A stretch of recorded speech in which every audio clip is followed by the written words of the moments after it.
The crack of his fist against my jaw echoed through the dining room. A sound sharp enough to freeze time. My mother's gasp sliced the air, and the clatter of a dropped fork rang like a gunshot. I stumbled back, the tang of blood blooming on my tongue, my vision swimming as I gripped the edge of the table. Lila's face, pale, wide-eyed, her lips parted in a silent scream, locked onto mine for a fleeting second before she turned to him. Not to me, to him. She grabbed his arm, her fingers trembling, and whispered something I couldn't hear over the ringing in my ears. Then, without a word to me, she followed him out the door, her heels clicking like a countdown to betrayal. The next morning, my phone buzzed relentlessly. 89 missed calls, all from her. The dining room still smelled of rosemary and roasted lamb, the remnants of our family dinner now cold on the plates. My sister, Tara, hovered near me, her hand grazing my shoulder, but I shrugged her off. I didn't want pity. I wanted answers.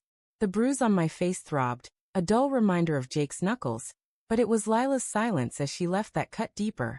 We'd been together 3 years. 3 years of late-night talks, shared dreams, and promises I thought were ironclad. How had it come to this? I replayed the night in my head, searching for the moment it all unraveled. Jake had arrived uninvited, his eyes bloodshot, his voice too loud. He wasn't supposed to be there. Lila had told me they were done, that their fling months ago was a mistake she regretted. Yet there he was, standing in my parents' dining room, his presence a violation. I'd confronted him, my voice steady despite the heat rising in my chest. You need to leave, Jake. His smirk had been a warning I ignored. When I stepped closer, his fist answered. My father had lunged forward, shouting, but Jake was already storming out, Lila trailing behind like a shadow. She didn't look back. Not once. The door slammed, and the silence that followed was suffocating. My mother's voice, trembling, broke it. Evan, your face. I waved her off, my throat tight. I didn't want to talk. I didn't want to feel the weight of their stares, the unspoken questions. Why did she go with him? I barely slept that night. The apartment felt too big, the bed too cold. Lila's side was untouched, her pillow still holding the faint scent of her lavender shampoo. My phone stayed silent until dawn, when the calls started. One after another, her name flashing on the screen. I didn't answer. Each buzz felt like a plea, but also a taunt. What could she possibly say? That it was a mistake? That she didn't mean to choose him? I stared at the growing tally. 47, 62, 89, each number a knot in my chest. By noon, I couldn't stand the quiet anymore. I drove to the coffee shop where Lila worked, the one with the chipped blue mugs and the jazz playlist she loved. The bell above the door jingled as I stepped inside, the air thick with the scent of espresso and burnt sugar. She was behind the counter, her apron smudged with flour, her eyes red-rimmed. When she saw me, she froze, a rag dangling from her hand. Evan, she whispered, her voice cracking. I wanted to scream, to demand why she'd left with him, why she'd let him humiliate me. Instead, I stood there, my hands shoved in my pockets, the bruise on my jaw pulsing. You didn't come home, I said, my voice low, steady, betraying none of the storm inside me. I couldn't, she stammered. He was drunk, Evan. I had to make sure he didn't do anything stupid. Like hit me again? The words came out sharper than I meant, and she flinched. A customer at a nearby table glanced up, then quickly looked away. Can we talk outside? She asked, her voice barely above a whisper. I nodded, though every instinct screamed to walk away.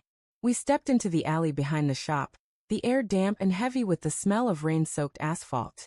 She leaned against the brick wall, her arms crossed, her eyes darting everywhere but at me. I didn't know he was coming, she started, her words rushed. He just showed up, and I didn't want a scene. I thought if I went with him, I could calm him down. You left with him, I said, each word a stone. In front of my family. After he hit me. I know, she said, her voice breaking. I know how it looked. But it wasn't what you think. Then what was it? I stepped closer, my voice rising despite myself. Because it looked like you chose him. Again. Her eyes met mine then, glistening with tears. I didn't choose him, Evan. I was trying to protect you. I laughed, a bitter sound that echoed off the alley walls. Protect me? By running off with the guy who punched me? You didn't even check if I was okay. I called you, she said, her voice small. I called you all night. And I'm supposed to feel better because of that? 89 calls Lila. What were you going to say? That you're sorry? That you still love me? I hated how desperate I sounded. How much I still wanted her to say it. I do love you, she said, stepping forward, her hand reaching for mine. I pulled back, and her face crumpled. Evan, please. Jakes, he's not stable. He's been calling me, showing up at work. I didn't tell you because I didn't want you to worry. I stared at her, the words sinking in like poison. He's been calling you? For how long? She hesitated, her gaze dropping to the ground. A few weeks. The air felt thinner, my chest tighter. Weeks. She'd been hiding this, carrying it like a secret she couldn't trust me with. Why didn't you tell me? I asked, my voice barely audible. Because I knew you'd confront him, she said, tears spilling now. And I was scared of what he'd do. To you. To us. I wanted to believe her. I wanted to wrap her in my arms and tell her we'd figure it out. But the image of her following him out the door, her hand on his arm, burned in my mind. You should have told me, I said. Instead, you let him make a fool of me. Of us. I'm sorry, she whispered, her voice raw. I thought I could handle it. I turned away, my hands clenched, the alley blurring as my eyes stung.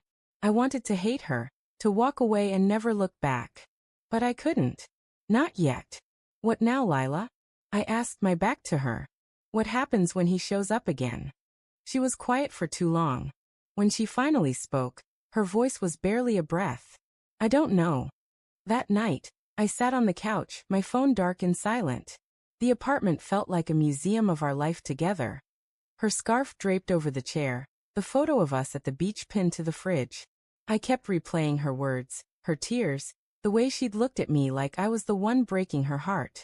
But there was something else, something she wasn't saying. The way her eyes darted away when I asked about Jake, the tremble in her voice when she said she didn't know. I opened my phone, scrolling through the call log. 89 missed calls, yes, but also texts I hadn't noticed. One from Jake, sent at 3 a.m. Tell him or I will. My blood ran cold. Tell me what? I scrolled further, my heart pounding, and found a message from Lila to him. Timestamp 2 days ago. Stop. I can't do this anymore. The room spun. I dropped the phone, my hands shaking. She hadn't just been hiding his calls. There was more, something deeper, something she was still keeping from me. I stood, my legs unsteady, and grabbed my keys. I didn't know where I was going, her work, his place, anywhere, but I couldn't stay here, suffocating in the ruins of our trust. As I reached the door, my phone buzzed again. Another text from Jake. She's with me now. Don't wait up. The words hit like a second punch, knocking the air from my lungs. I stared at the screen, my vision blurring, and in that moment I knew. The betrayal wasn't just last night. It was alive, ongoing, a wound that hadn't stopped bleeding.